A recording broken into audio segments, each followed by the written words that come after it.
All right. Reed. No, don't do that. I did it. Oh my God. The gorgeous golf gurus are back. 3-headed monster.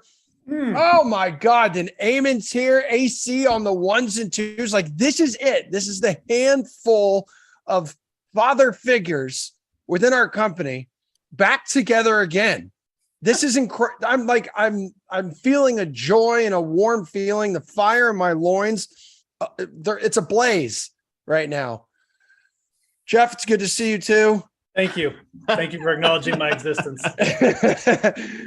Reed, how you feeling right now, man? You've been a little busy, I'm told. Yeah. A couple of additions to the family. And by couple additions, I mean driver 3-wood iron wedges in the golf bag. We are tailor-made. We are a tailor-made family now. Thank you very much. You and me too, dude. You and me too. Yeah. So I got that. Oh yeah, and I had a kid about a month ago. So he's like, everyone says this. Oh, my baby's the cutest. And there's some not so good looking babies out there. Yeah, there's like some ugly babies. Yeah. This one though, he's chef's kiss. Okay. He is the absolute best. I mean, he's like the UN in one baby. It's fantastic. Yeah. I know. I remember you telling me last week at when we were hosting that Adidas event here in Boston, you're like, sometimes I just look at my kid and just nibble on his cheeks. Oh yeah. I was just nibbling on his earlobe.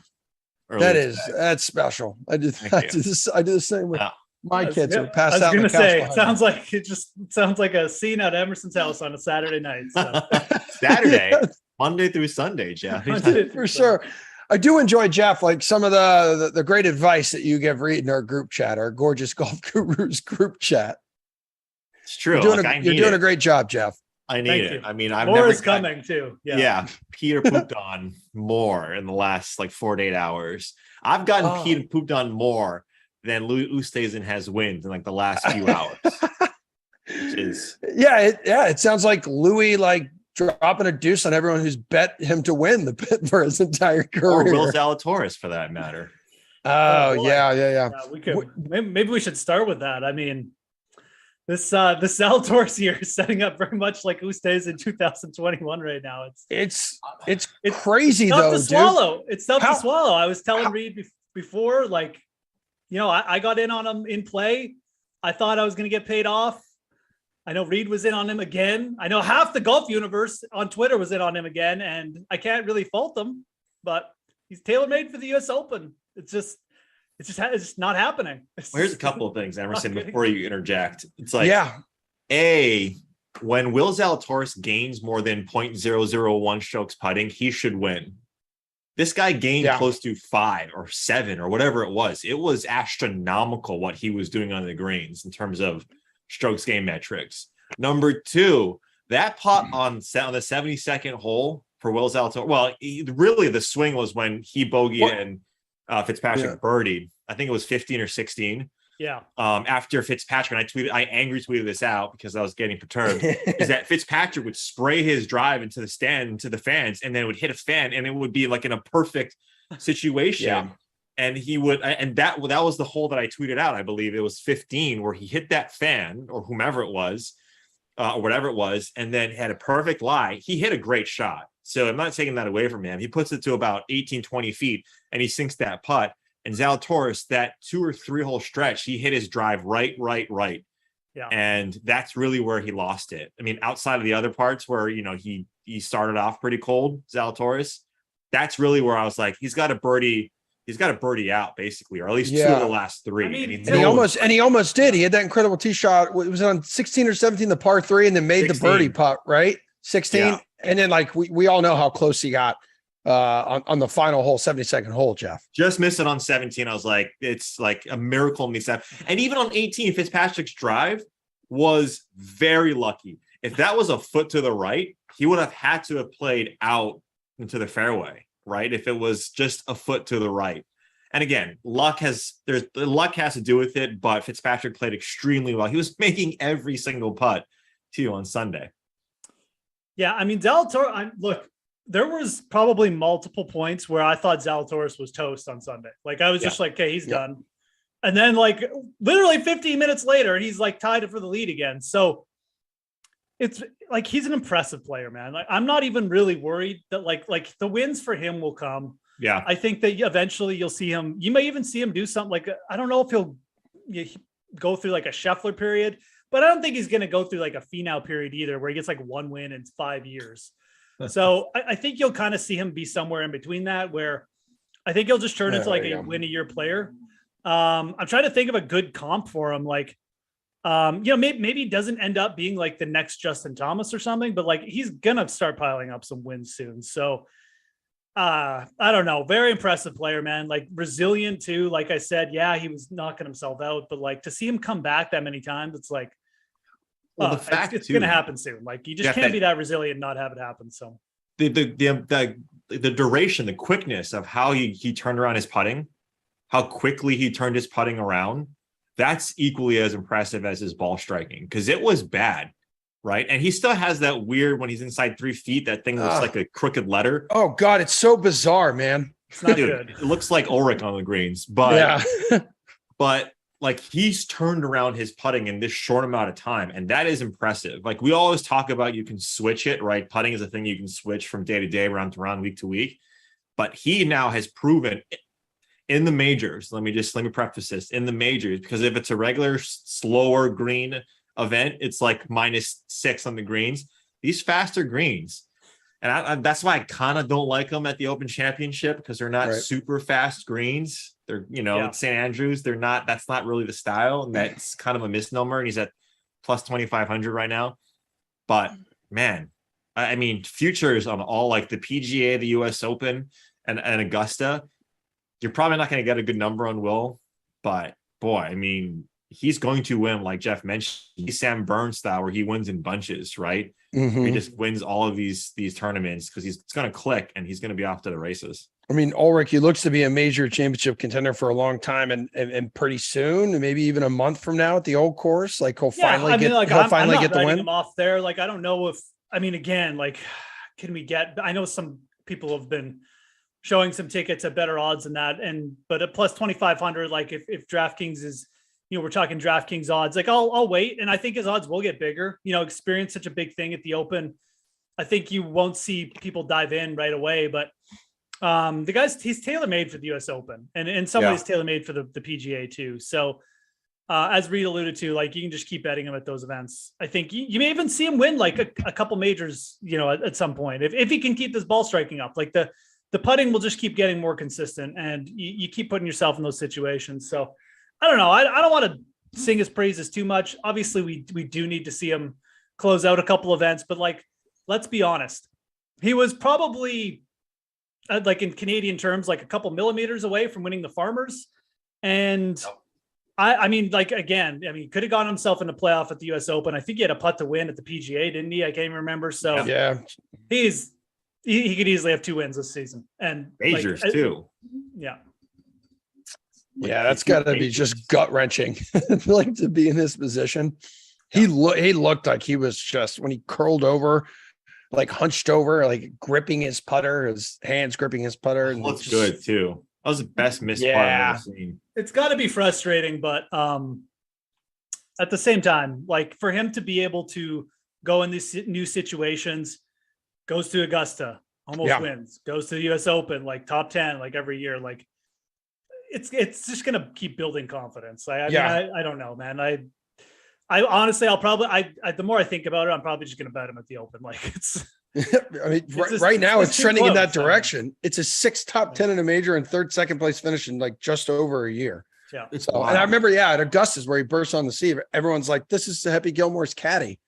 And like, look at him. He's actually for the longest time, he didn't have his PGA Tour card, right? Because of COVID.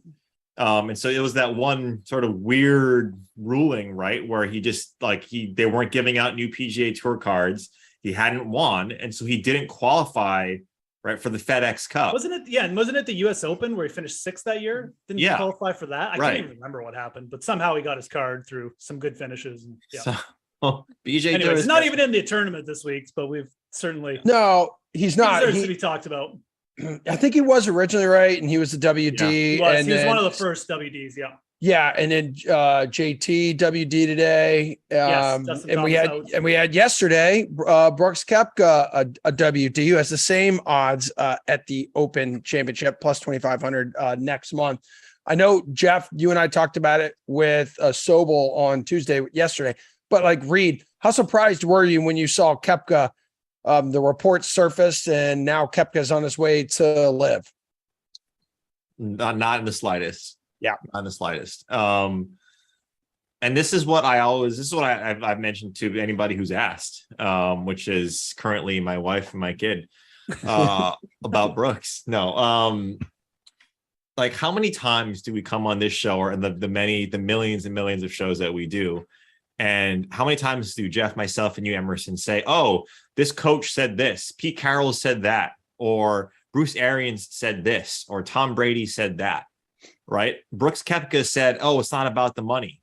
And, this was a year ago or however long ago. And then he came on, the presser pre-US Open and said, you guys want to talk about this and put a black cloud over the event. How do you live your life? How do you drive a car looking at everything that guy was doing? By the way he was responding to those questions, how defensive he's been this entire time, I wish I could play poker against Brooks. Oh, he's a gaslighting expert. Because like the way he was talking, the way he was breathing, the way he was looking at these guys, and the way he was deflecting, responding to the question was like, this guy he's already gone. He is already gone. Yep. He doesn't play a lot of tournaments to begin with. The guy is he's like just injured, all the time. He's mentioned, like, the perfect golf would be 12 holes, right? The perfect round would be 12 holes. That's it. Now you get a tour that's going to give you more money. There's only like 3 events, right? And you get to play with your brother. Yeah. And your best. It's tailor-made to Brooks. Like, I mean, he's gone. The one thing you say about Brooks is he's kind of like, he's the one player who said, like, I don't really like golf and I wish it was shorter. So now there's like an opportunity to do that. So he's kind of just doing what he said he was going to do. Like, but you're right. Like, why doesn't he just say that? Like, yeah, I'm going to go to live. It's 54 holes. I don't even like golf. Like, I just don't know why these guys can't tell the truth. Just tell the truth. Jeff. You like the schedule and the money better. You don't need to stick up for the US Open and get mad at all the reporters. Like, why can't they just tell? But like, yeah, fans love like transparency and honesty. Exactly. And I feel like he would have won more people over, more fans over, which in turn, then like, sponsors should be like, oh my God, people actually like this guy. I don't know if like we need to drop him, that kind of thing. I guarantee if Brooks Koepka had just come out and said, yeah, I'm going to live. I had 54 holes. It's way better. Yeah, it's a boatload of money. Of course I'm going to go there. I got a better schedule. My brother's there. Boom. There's no story. And everyone on Twitter's like, oh my God, Brooks Koepka's so refreshing. He's telling the truth. I love this guy. Like, I just don't know why they don't do that. I don't know why. I have a theory. What do you got? I think this is true with any person, really, right? He doesn't care about us, Geoff. He doesn't care about the golf. He doesn't care about the golf fans. He doesn't care about golf Twitter. He doesn't care about the media. But because his manager cares. If that is true, if he didn't care, he would just say the truth. He does care. That's the problem. But his manager, his PR, his business partners, everything else are saying, Brooks, if we don't know what's gonna happen with the PGA Tour, with Nike, with all of our sponsors, we have no idea. So if you come out and you endorse the live without saying you endorse live, those things would go away, right? Like, if it was up to him, and I'm with you, if it was up to him, he would say, F you guys, I'm gone. He'd do that half-baked thing where he'd throw the frozen burgers at everyone and says, I'm gone. You're cool. I'm gone. You're cool. You suck. Yeah, they would pair Bryson and Brooks together. They would put them on the same team, right? Like, the quote unquote good thing about live is it's allowing people to see golf in a different format. What sucks for us and for golf Twitter and for the people who run this, like, are in this business, is that we're seeing the best players, or what we're used to. We're seeing them go somewhere else. No one likes change. And this is what's happening. No. Things are changing. I kind of hate how, like, some of these guys which is still young and I think still good. Like when people want to crap on like Bryson, he's dealt with some, injuries, still a polarizing figure. Same thing with Brooks, a guy who was like winning every other major just like a couple, years ago. Like these, I hate it almost becomes a little more like watered down, right? Like kind of both fields here when you're going to start splitting off some of these best guys. And I wish they would all just be together like in one, but we've seen it just to make it easier. But I guess in the end, there's also more golf for us. But like to me, obviously Live isn't going away anytime soon. And these fields are only going to get better. And we've seen like the tour, Jay Monahan had his presser today and, they're being proactive. They're trying to respond to this threat. Geoff, did you see like the changes? So they're going to go back to like a calendar year schedule in 2024, 8 tournaments with sizable purse increase. Some of these tournaments are like doubling with purse increases. They're going to revise the field sizes, FedEx Cup playoffs, and let's see, reimagine fall schedule with no cut, limited field, international events, that kind of thing. Do you think that change will be enough to keep guys from jumping ship within the next year here? Because I don't believe these changes kick in until 2024. Right. So, I mean, I think for the young guys, I think that it's progress. And I think that's more what they want, that like the top players getting rewarded. You can build your schedule a little bit easier around that. I think that's the other thing that they're going to have to address. Are these guys going to be under the gun to because there is actually a requirement on the PGA, and I'm not sure how many people realize this, but like the players actually have to go to certain events. Like you can't just play the same events every year. Like there is a requirement where they play a certain number of events and they get I can't remember what the penalty is. You get fined or something like that if you don't play. So that's something else that they may need to address. But I just think it's a little bit too late. This should have been a couple years ago. And if the PGA had the ability to do this, why didn't you do it 2 years ago? Like the 150 million, whatever, just came out of thin air. I mean, this is something that I think was pretty obvious to some of the top players. And I think it did create animosity among some of the older guys, especially. The PGA has used their likeness, et cetera, over a bunch of years. And now they're still being forced to just go out and like grind away for just a tour card. And I think it just created a little bit of resentment. Mm-hmm. And if there had been a little bit more reward like this in the start, I think it could have stemmed off this, but I don't know. I it's definitely a move in the right direction for the PGA. And I think it will help these young guys, the Schefflers, the Morikawas, these guys, they at some point they will see the money and be like, okay, well, these guys are winning like 4 million a week and I can beat these guys all the time. Why aren't I over there? But if they know something's down the road, I think it's definitely it's going to stop the bleeding, so to speak. There'll still be some players go, but I think it's much less likely now that you'll see more of the top players go. So, Reed, what do you think golf's going to look like in a month or two here as we have more U.S. stops on the Live Tour and reportedly more PGA Tour guys who are strongly considering and expected to leave the PGA Tour? Yeah, I mean, I think it's going to stay relatively the same, right? I don't think the casual fan is going to feel any different because look, I mean, like us three, we watch golf very differently than our parents, right? Like our parents watch golf Sunday. Let's tune in on Sunday, 2:00 or let's watch Jordan Spieth because good old American boy, Jordan Spieth, right? Like that's Captain America. But like, I think it's going to look different for our faction of fan because, us three, we watch PGA Tour Live to follow the people that we want to follow, right? We're used to watching stuff digitally on our phone. We're used to watching it on our computers, whatever it is.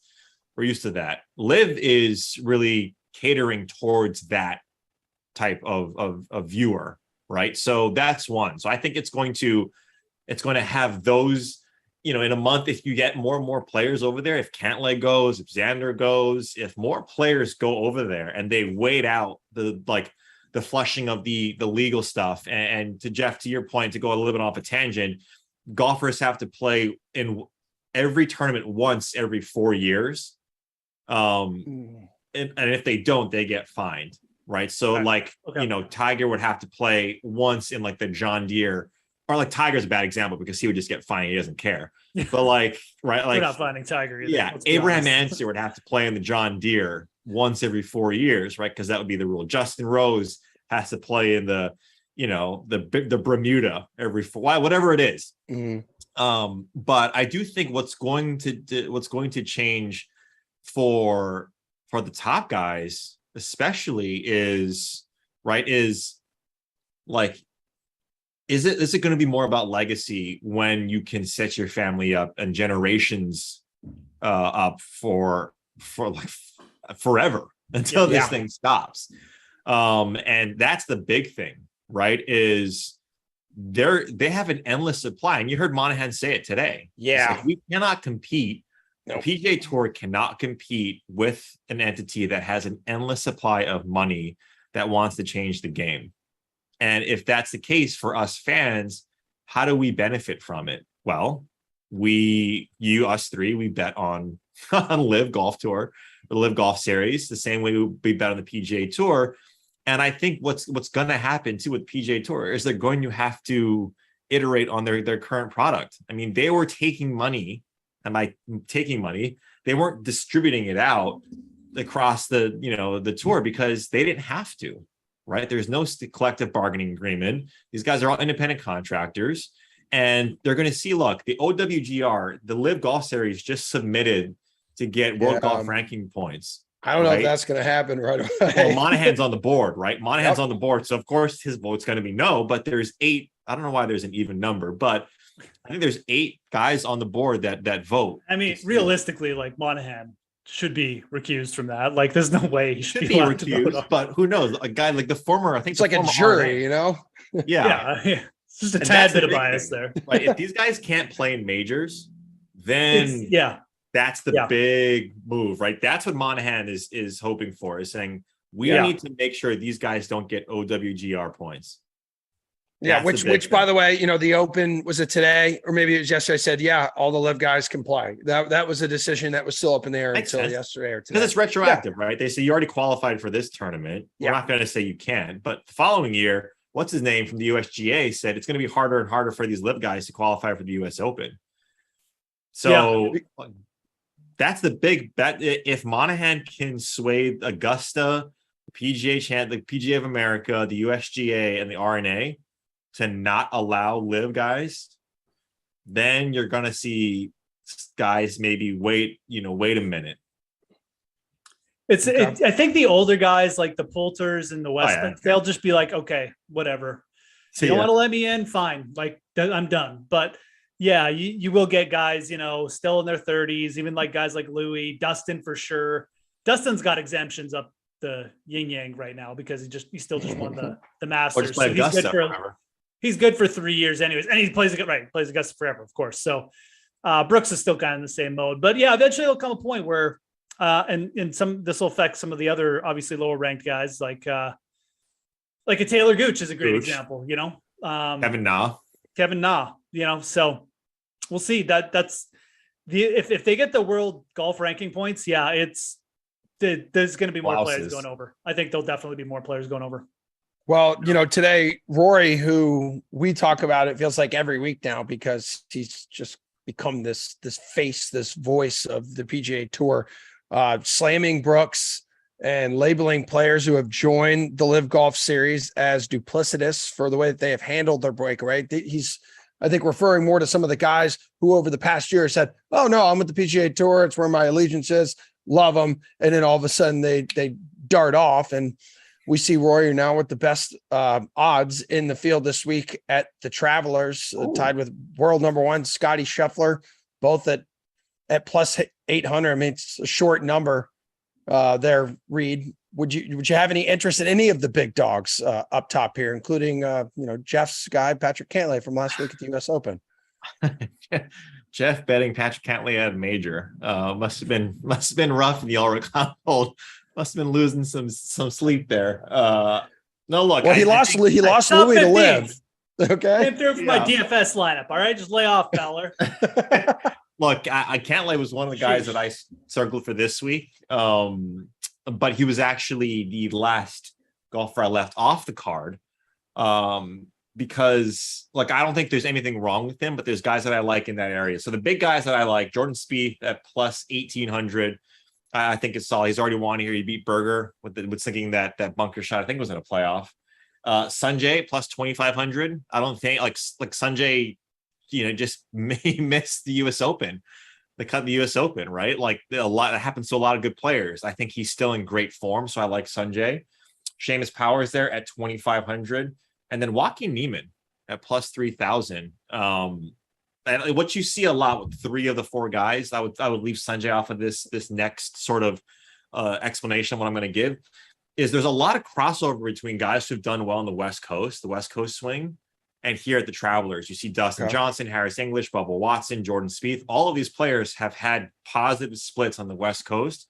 And so that's kind of what I'm leaning towards, right, for these top guys and even guys down the board. So those are some of the guys I like. Obviously, Neiman winning Genesis. Spieth should have won Pebble, but Hollywood Hoagie came out of nowhere. I mean, come out of nowhere, but he won that. And so those are some of the guys I like at the top. Rory, I like Rory for a first round leader bet if you want to. I think might be at plus 2,000 in that category, but not for an outright, too short.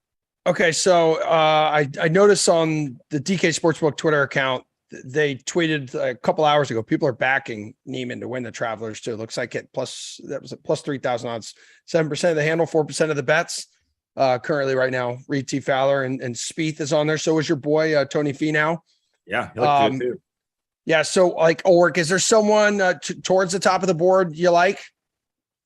Yeah, I mean, look, I don't hate getting back on Patrick Cantlay. I think he was plus 1,400 before Justin Thomas dropped out. I'm not going to get on him at this number, unfortunately, but Sung Jae Im is a guy who was playing really good before the U.S. Open. A lot of people liked him there, including myself. I would not be shocked if Sung Jae Im had a pretty good event here. He's a good all-around player. He gained like 5 strokes putting here like a couple of years ago. I'm going back to my guy here. I think the best value on the board, we're looking at the DraftKings odds right now.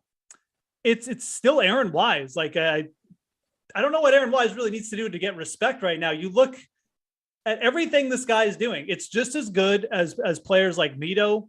It's just as good as players like Sanjay. He's 5th in strokes gained approach over the last 24 rounds. He was 2nd last week. Yeah. In around the green stats, 2nd to only Matthew Fitzpatrick. He's playing really, really good golf. And if you're asking me, like from again 5,000 and down, who the best value? It's Aaron Wise, man. Like, I mean, why is Aaron Wise plus 5,000 and Brian Harmon is plus 3,500? You tell me you're like Brian Harmon is better than and has a better chance to win than Aaron Wise right now? No, I mean it's Seamus Power plus 2,500. So Aaron Wise like an auto bet at plus 5,000 for me. I think he's playing really good golf. I think he's a player who's going to win again soon. Davis Riley at plus 4,000 is just a player I'm just committed to betting pretty much every week. Although it seems like everybody is betting Davis Riley this week. So we all know who that's going to turn out. Obviously terrible, but he's very talented. And I'm on him. I'm not going to get off just because the crowd's on, but it is a popular bet. And I think that, that range for this tournament has been a pretty good one. Players who've done okay at the U.S. Open come in. Harris English did it last year. Ches Reavie did it in 2019, I believe. So those are 2 guys I'm looking at. Riley and Wise, they had pretty solid U.S. Opens.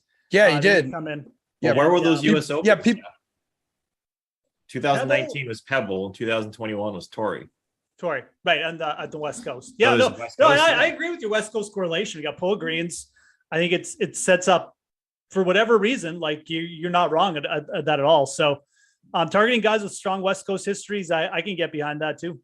Yeah, 74-75. Ran out of gas talking Aaron Wise like over the weekend, but people forget pair of 68s to open up in Brookline last week. Yeah, I think through 50 holes, it was it was 4 under, right? Like he was 1 stroke. It was 1 stroke behind the 36 hole leaders. I think he had the lead at one point. I mean, he was definitely tied for the lead, or maybe even solo lead at one point for like a hole. Yeah, it wouldn't shock me. Is there any value on the board here, Reed? Oh yeah, KH Lee plus 7,500. We're at TPC baby. We're at a TPC course. Fire up some of the Koreans like Sanjay. KH Lee is there. Why not? Let's lose some money on KH Lee. Guys deeper on the board, a few that I like. So Heath Theegala, I think he's at plus 15,000. Last time I saw him, He's someone that's quite interesting. I know a lot of people are on Cam Davis at that same number at plus 15,000. Cam Champ, also a lot of people are on at plus 15,000. Does well in terms of strokes gained off the tee on shorter courses. Again, makes sense, right? Because he can bomb it quite far. And so on short courses, he's gaining like a stroke off the tee on under 7,200 yards. But way down the list, guy I think is that close to plus. Let me see if I can find him here for you guys. Adam Schenk, he is plus 225,000. This guy has just been playing lights out. Maybe not an outright, maybe like a top 20. That's what I wrote on DK Nation. Is he's got back-to-back top 30s at, I believe, Memorial and at the US Open. So 26th and the 24th, respectively, I think. And if you take a look at what he did, what was it? The tournament, the Wells Fargo. Wells Fargo was at TPC Potomac. So it wasn't at Quail, because Quail's getting set up for the President's Club. Top 10 there as well. And there's a lot of correlation between Wells Fargo, TPC Potomac, and here. That's top 10. So maybe it's a top 20 bet as opposed to an outright. But if you want to throw a couple of shekels on a dart throw, I think Adam Schenk isn't too bad at plus 25,000. Okay. Ulrich, it appears that you're agreeing with that, with the faces that you're making. Yeah. 4 missed cuts in a row at the Travelers, but I don't care that much about that. 24th, the US Open, gained 7 strokes on approach at the Memorial. I mean, look, if Schenk can find the putter, yeah, he's definitely he's pretty unfortunate last name as a golfer, but still, it really is the worst last name. It's amazing last name for a golfer. I mean, it's just like the only thing worse than that is if your last name was like Fart. I like Schenk as like as a placing bet for sure. Top 20, I think, is good. I for DFS too. Yeah, I got another play. Reed's going this one. Oh, here we go. Okay, hook it up. I think he's the exact same price as Schenk. I just got to check it out for DFS here. He is. Do you want to make a guess, Reed? You probably know who I'm going to bring up. Let me see. Exact same. How much is Schenk? Exact same price as Adam Schenk. Schenk 6,600 on the old daily fantasy side. Let me see here. We got. Oh, it's Danny Lee. Danny Lee. Let's go back to the well, people. Why not? T10 at the 66. Canadian Open. Danny Lee gained over 8 strokes ball striking at the Canadian Open. 8 strokes. He was 3rd at the Travelers in 2017. Him and Schenk are kind of birds of the same feather. If they just don't implode, they're actually really good. And they can get you those top 10s. I could see both these guys shooting like 78 on Thursday. I could see both of them, finishing T9. So again, another player. I'm not shocked that Danny Lee imploded at the US Open. When the courses get really tough, that's what he does. But the course was pretty tough at the Canadian Open. He played well there. And these are kind of events where he's done his best work. So 21st at Genesis. There you go, man. There you go. West Coast. And like I said, he was 3rd at this event in 2017. So he's played pretty well at the Travelers. Game 5. Danny Lee, like I said, man, I mean, I'm up for both these guys, but we're recording disaster, but they both of them have been striking the ball really well. So that was my addition. I also like one other guy who tends to implode is Emiliano Grillo. He's at plus 15,000. He's been striking the ball really well again. I think Grillo is probably a little bit more trustworthy. Like if he putts poorly, he'll probably finish T30. But like if the putter even just is average, I think he's definitely got a shot for top 10. So Grillo, I think, is a nice top 40 bet too. Before you take it, first round leader. I like that. Before you take off, I know we're getting ready to go. Before we take off, do you have we got game 4 NHL Stanley Cup final tonight, Lightning Avs. Yeah. You got a favorite bet you'd like to share with the people at home right now? Both minus 110 on the money line right now. Go ahead, help me. I think that going back to the Avalanche here is fine. I know they're a little bit banged up, but I still see this series the same way I saw it at the start. I wouldn't worry too much about, Darcy Kemper is who we already knew who Darcy Kemper was. Kemper's actually bounced back with wins on both of his last 2 losses, and those wins have come on the road. And the other thing I really like for this game is the under minus 120. I know we've hit 3 overs in a row, but Vasilevsky is going to play well. I think Kemper bounces back, and I think that's probably the bet I like the most is under 6 goals. So that's kind of my take. Okay. Don't have like a strong lean on the money line. I wish the Avalanche, I was hoping to get the Avalanche like a little bit bigger money, but I think the under is where I would go. Looking for an Avalanche win tonight as well to bounce back, but I won't be shocked if it's a close game either. So we had Anna on to tape a segment today, Anna Dua of NHL.com. We also talked to Paul and AJ, and all of them was a clean sweep taking the Lightning tonight. Of course they were. Well, guess what? They were wrong about games 1 and 2. Yeah, and I was right. So Kemper had the shutout in game 2. People are just forget about it because he gave up 6-7 goals, whatever it was in game 3. Yeah, and it's fine. He's an up and down goalie, but I think Colorado from the start. I've said Colorado and 6 or less. I'm going to stick to that call. There he is. Look at that. Okay, that's just like a club head cover. It appears. I think did you really think that was? That's his new dog. Ruffles. Kolu agrees. Is that supposed to be Kolu though? Did you get it specially made? Because it kind of looks like Father's Day gift. So this is going on the new stealth driver. That won't be used for the next 6 months. It actually does look very realistic. I mean, if it wasn't attached to your arm, you probably could have fooled me. I'm not going to lie. I'm easily fooled. But. That's what I'm saying. If it was just like his head, that's why I felt like you were fooled at first. Because you're like, oh, there he is. No, I did not think the Reed grew. Yes, you did, dude. Sorry. Yes, you did. Oh, we gotta go. We gotta get out of here. Yeah. Welcome back, Reed. All right, everybody. Thanks for hanging out with us. We got the Sweat live tomorrow morning, 11 o'clock Eastern time. We'll see all of you guys and gals then. Thanks for hanging out with us.